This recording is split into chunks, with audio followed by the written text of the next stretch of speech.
Greetings, pasteboard paladins. This is Tovarish Pazan with the iPadBoardGames.org review of Card Crawl. While a number of roguelikes styled to look like they're made from paper are getting buzz lately, Card Crawl takes a different approach, abstracting a dungeon crawl into a solitaire game played with a modified deck of standard poker cards. Ready to delve? Card Crawl is set in the place where all good dungeon crawls begin, a fantasy tavern. Your warrior begins the game with 13 hit points, 2 empty albeit gauntlet-bearing hands, and a backpack. So equipped, your goal is to fight your way through a random 54-card dungeon. Some cards from each of the 4 suits stand in for fantasy equipment. Spades or swords, which can damage monsters.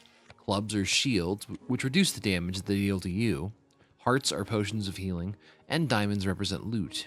If you manage to clear the dungeon deck, the diamonds you've acquired throughout your adventure serve as your score. The other cards are the monsters you face, with 5 cards each game representing special abilities. Equipment once acquired cannot be dropped. It remains equipped until used. Swords do their damage to a target creature by being dragged from your fist to the target. Shields absorb the strength of any monster dragged to them, with excess, if any, going to you.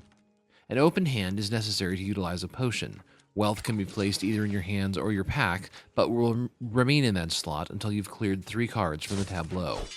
A shop box appears in the upper right, where you can sell unused equipment or potions, or simply donate any gold you can't gather, a situation you'll frequently find yourself in if you've loaded for bear, but no monsters show up. It's also possible you'll be faced with a situation you simply can't survive. If that happens, you can mulligan before any cards are played, shuffling those 4 cards back into the deck and dealing 4 new ones. This will cost a certain amount of life, and the amount it costs increases per usage of this ability. The random nature of the cards and the high cost to mulligan combine to create a game that is rich in tactics, but less so in overarching strategy. The game ends either when you complete all 54 cards of the dungeon, or when you take more damage than you have hit points. In either case, your final diamond score is recorded for posterity, but you'll only accrue wealth against card unlocks if you emerge triumphant. Even though the game is essentially random and no real progression is offered, the app does have a few tricks up its sleeve. You'll start with 5 of 20 special ability cards unlocked. You'll be able to unlock more via victory or purchase with accumulated diamonds. The game's standard mode pre-populates each adventure deck with 5 random cards from your unlocked collection, giving you a different selection of abilities each time you play.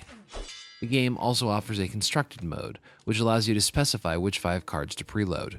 The utility belt interface, Batman would be proud, remembers which 5 cards you've selected between plays. If you want to change it up, you'll need to remove a card before adding a new one. The game also features a fully interactive tutorial. This does a very good job of presenting the rules in a quick and precise manner.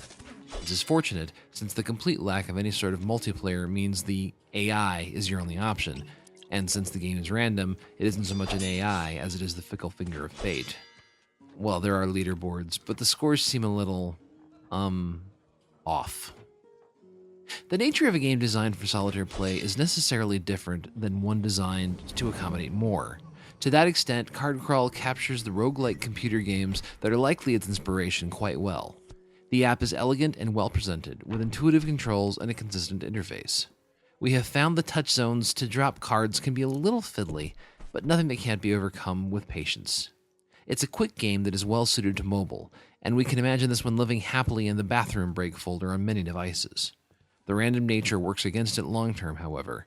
Since there's no real progression in the game beyond unlocking cards, it's easy to see everything the app has to offer after just a few plays. It's still well presented for what it is, and its quick nature combined with its random setup engender a decent just one more try factor.